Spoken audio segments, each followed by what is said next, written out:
You're not failing because you're incapable. You're failing because you're too comfortable. Every dream you've ever had is sitting outside your comfort zone. And every excuse you make is guarding the door. Comfort doesn't feel like danger. It feels warm. It feels safe. But comfort is silent poison. It doesn't kill you fast. It kills you slowly. Today is not about motivation. Today is an attack.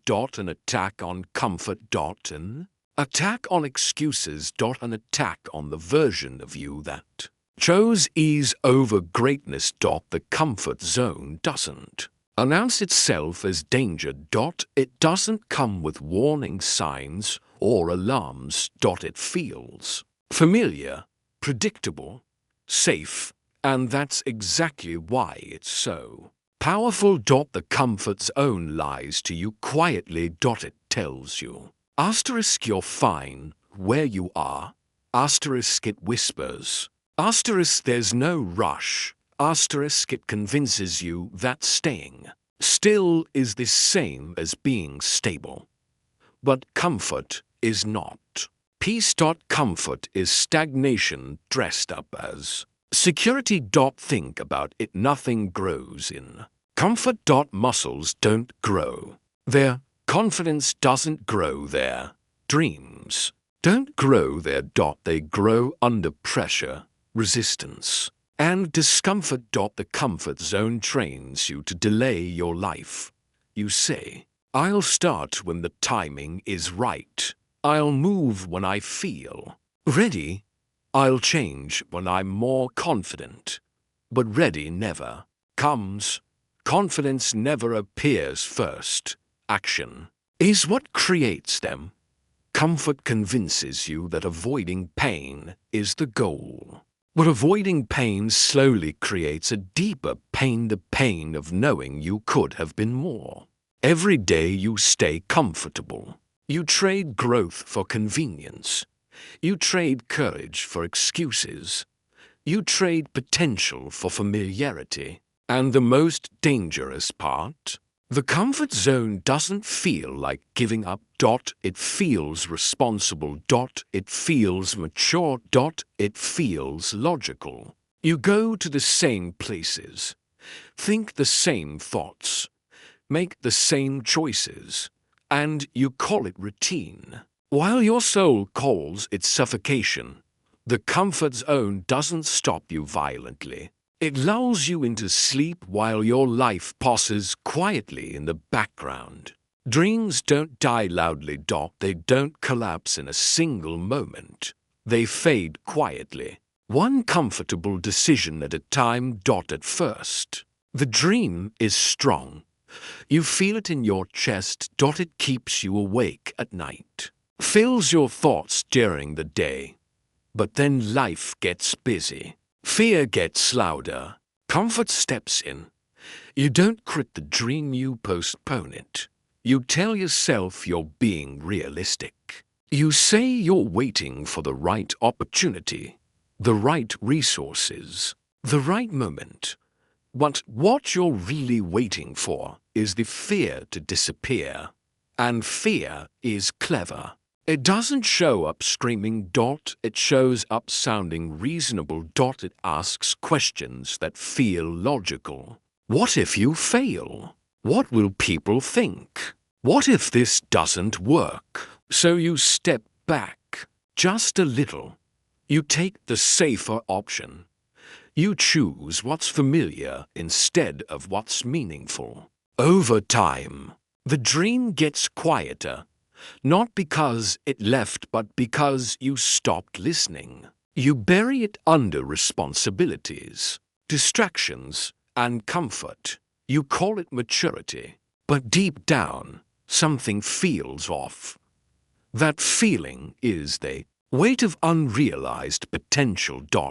It's the pain of knowing there's more inside you that you're not using. It's the silent frustration of watching others live boldly while you stay still.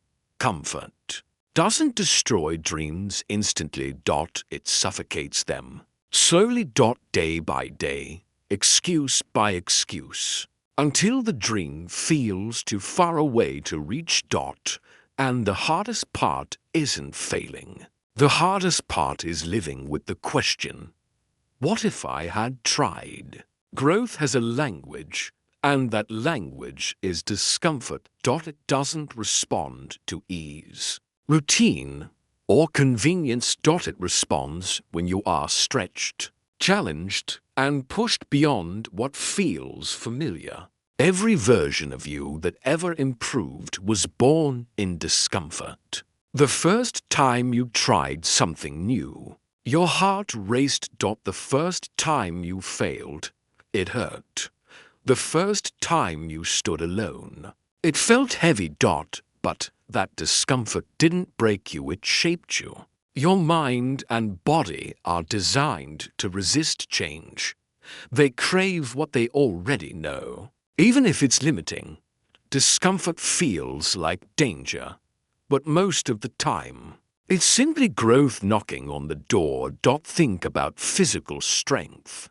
Muscles don't grow by staying comfortable. They grow by tearing, resisting, and recovering stronger than before. The same rule applies to confidence, discipline, and character. When life challenges you, it's not punishing you. It's inviting you to evolve. Every uncomfortable moment is asking a question. Will you retreat to comfort or rise to growth?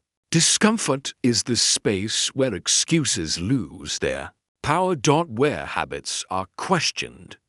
Where you meet the strongest version of yourself, the one that doesn't rely on motivation but chooses action.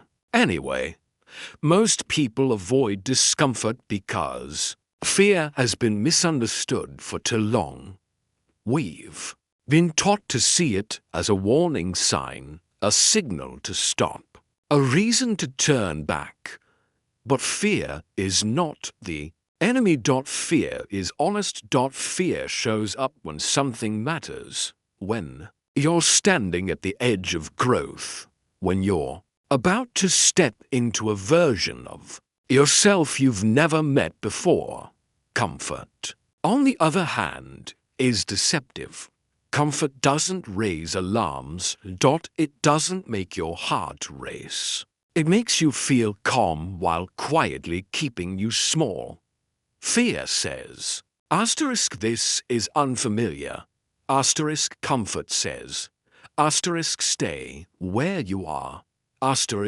And one of those voices wants you alive, while the other wants you unchanged. Think about the moments you remember most in life. They weren't comfortable. They were moments when you were scared but moved anyway. Moments when your voice shook, your hands trembled, and you acted despite the fear. Fear sharpens you. It wakes you up. It forces you to pay attention. Comfort dulls you. It numbs your ambition and softens your urgency. Most people spend their lives trying to eliminate fear, when the real danger is eliminating challenge. Because when fear disappears completely, growth disappears with it. Comfort keeps you in rehearsals. Fear pushes you onto the stage. Comfort keeps you planning. Fear demands action. The goal isn't to become fearless. The goal is to stop letting fear make decisions for you. To recognize that fear often means you're standing exactly where you're supposed to be. Every time you run back to comfort, you teach yourself that fear controls you. Every time you move forward despite it, you rewrite your identity. Staying comfortable always feels harmless in the moment. It feels like rest. It feels like choosing peace. But comfort has a hidden cost. And that cost is paid over time. Every day you choose comfort over effort, something is taken from you, not all at once. Not dramatically, but quietly. Your edge gets softer. Your hunger fades. Your belief in yourself weakens. The real price of comfort isn't failure. It's regret. Regret shows up late at night, when everything is quiet, when you think about the chances you didn't take, the words you didn't speak. The version of yourself you never allowed to exist. Comfort steals time first. You tell yourself you'll start next week, next month, next year. But time doesn't pause while you wait. It keeps moving, carrying opportunities away with it. Comfort also steals confidence, because every time you avoid a challenge, you send yourself a message: I'm not capable, I'm not ready, and over time, that message becomes your identity. You begin to doubt your strength, not because you lack it, but because you've never tested it. You forget how powerful you are when life demands more from you. And the heaviest cost of all is the future you never meet, the disciplined version of you. The courageous version, the fulfilled version. That future isn't destroyed by failure. It's erased by inaction. Comfort doesn't scream its consequences. It whispers them slowly, patiently, until one day you realize you've been living safely in a life that was meant to be bold. Comfort doesn't need to be destroyed all at once.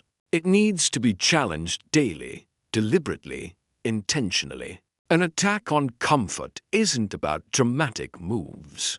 It's about small decisions that make you uncomfortable on purpose. Waking up earlier when your body begs for sleep. Starting the task you've been avoiding. Speaking up when staying quiet feels easier. These small acts look insignificant, but they build something powerful. They train your mind to stop running from resistance. They teach you that discomfort is survivable and temporary. Every day you choose discomfort, you sharpen your discipline, not motivation. Discipline. Because motivation fades, but discipline grows stronger each time you act without it. Attack comfort when no one is watching, when there's no applause. No recognition, just you and the choice between easy and necessary.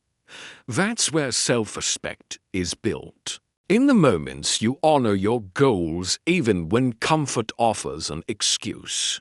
The more often you choose what's hard, the quieter comfort becomes, and the louder your inner strength grows.